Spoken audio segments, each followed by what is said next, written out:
नमस्कार, आप देख रहे हैं एकेसी लाइव न्यूज़ 18 गोंडा से।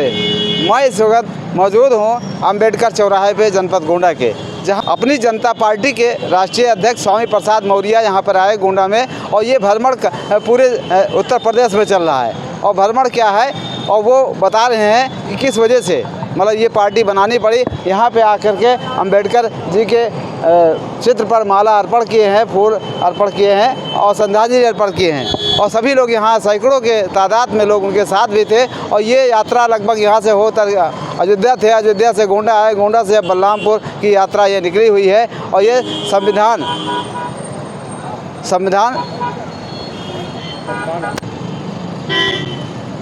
ये यात्रा का नाम है संविधान व जनहित हुंकार यात्रा। यानी हुंकार है किसी नहीं, किसी वजह से हुंकार है। वो बता रहे हैं कि जनता की हुंकार है, जनता की आवाज़ को लेकर के निकले हुए हैं। और उत्तर प्रदेश सरकार को भी घेरा है, वहाँ पे प्रेस कॉन्फ्रेंस में कहा है। और यहाँ तक है कि जो आतंकवादी हमला हुआ था पहलगाम में, उसके बारे में क्या कुछ कहा है उसको भी सुनाते हैं।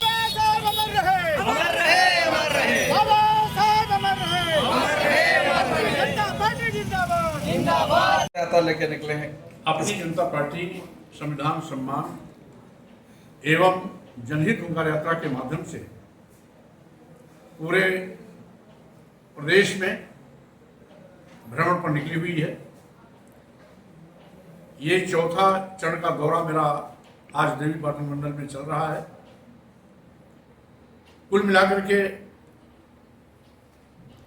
इस यात्रा के माध्यम से प्रदेश के सभी जिला विधानसभाओं को आच्छादित करते हुए जनता से हमारी दो अपीलें हैं। एक तो 400 के पार का नारा देने वाले लोग आज बैसाखी पे आ गए, इसलिए संविधान तो बच गया, लेकिन अभी भी आसन्न खतरे संविधान पर मंडरा रहे हैं, जिससे मैं देशवासियों को आगाह कर देना चाहता हूं। संविधान इस देश के सभी धर्म, पंथ, संप्रदाय, वर्ग, जाति के लोगों को एकता के सूत्र में पिरो करके रखता है। सशक्त राष्ट्र के निर्माण का आधार हमारा भारतीय संविधान है। इसलिए भारतीय संविधान की रक्षा करना इसलिए भी जरूरी है क्योंकि तमाम स्वतंत्रता संग्राम सेनानियों, अमरवीर सपूतों, शहीदों ने इस देश को आजाद कराने के बाद जब संप्रभु राष्ट्र भारत बना और देश के तमाम मनीषियों के द्वारा बड़े लंबे चौड़े विचार मंथन बहस के बाद भारतीय संविधान देश के प्रथम राष्ट्रपति राजेंद्र प्रसाद जी को संविधान निर्माता बाबा साहब डॉक्टर अम्बेडकर के द्वारा हस्तगत किया गया। उस दिन से हमारे नए पारी की शुरुआत हुई है। और साथ ही साथ इसमें हमारे उन तमाम स्वतंत्रता सेनानियों का सपना है, विचार है और साथ ही साथ सम्मान स्वाभिमान भी है। इसलिए कुछ लोग इसको बदलने की कोशिश कर रहे थे। बच गया, लेकिन अभी भी संकट के बादल हैं, जिससे मैं लोगों को सावधान करने के लिए निकला हूं। दूसरी चीज, आज डबल इंजन की भाजपा सरकार सभी मुद्दों पर पूरी तरीके से फेल हो चुकी है। सरकार की गलत नीतियों के चलते आज देश का करोड़ों नौजवान बेरोजगार हो गया। जब से भाजपा सत्ता में आई है, सरकारी नौकरियों की भर्ती बंद हो गई। Graduate, post graduate, BTech, BBA, MBA किए लड़के, यानी हाईली क्वालिफाइड लड़के नौकरी के नाम पर आउटसोर्सिंग में 8,000, 10,000, 12,000 पर नौकरी करने के लिए मजबूर हैं।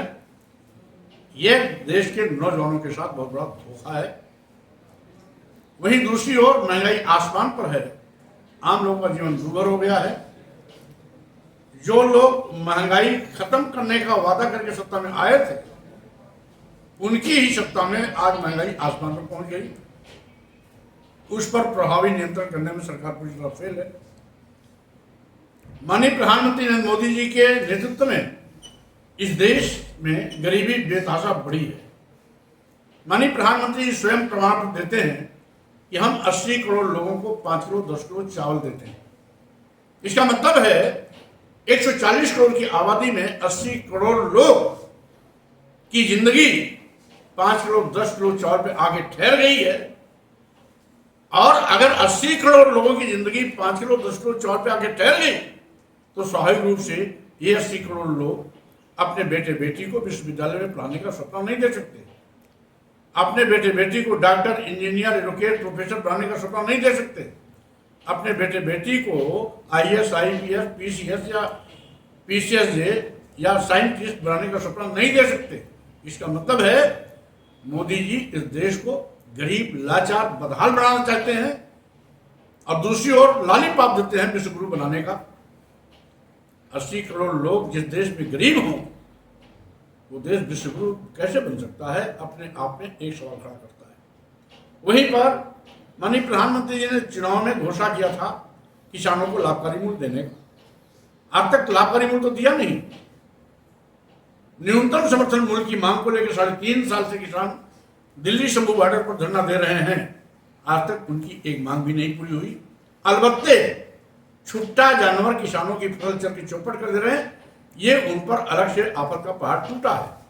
माननीय मुख्यमंत्री जी बार बार घोषणा करने के बावजूद भी इन आवारा पशुओं और छोटा जानवरों पर किसी प्रकार का प्रभावी अंकुश नहीं लगा पाए, जिसका सबसे ज्यादा खामियाजा नुकसान किसानों को उठाना पड़ रहा है।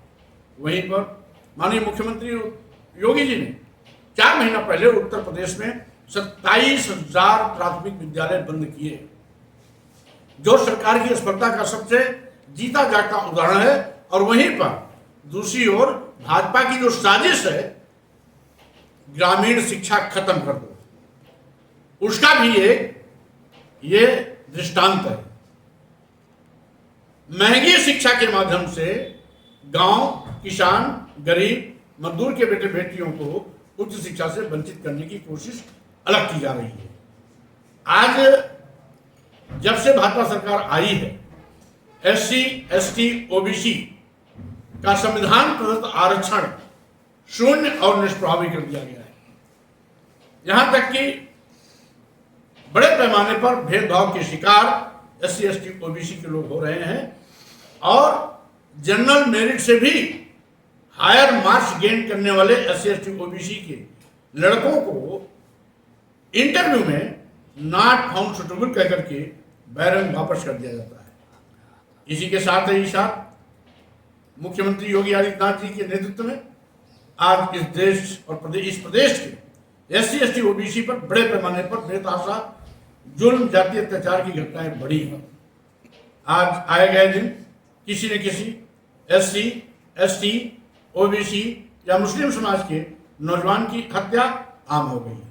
आए गए दिन SC ST OBC की महिलाओं के साथ बलात्कार दुराचार की घटना भी सामान्य हो गई है। यहाँ तक कि कभी कभी ऐसी भी घटनाएं आती हैं कि इसी वर्ग की महिलाओं के साथ सामूहिक बलात्कार कर हत्या कर लाश फेंक दी जाती है और बाद में उसको आत्महत्या साबित करने की कोशिश की जाती है।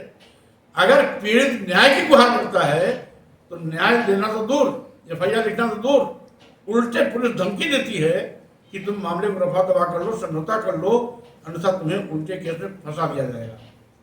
आज हमारी मांग में यह भी शामिल था कि जातवार जनगणना कराने का, यद्यपि माननीय केंद्र सरकार ने इस बात की घोषणा कर दी कि हम जातवार जनगणना कराएंगे, लेकिन जब तक जातवार जनगणना कराते नहीं है वो हमारे मुद्दे में शामिल रहेगा, क्योंकि इनकी कथनी और करनी में लगातार अंतर दिखाई पड़ता चला आ रहा है।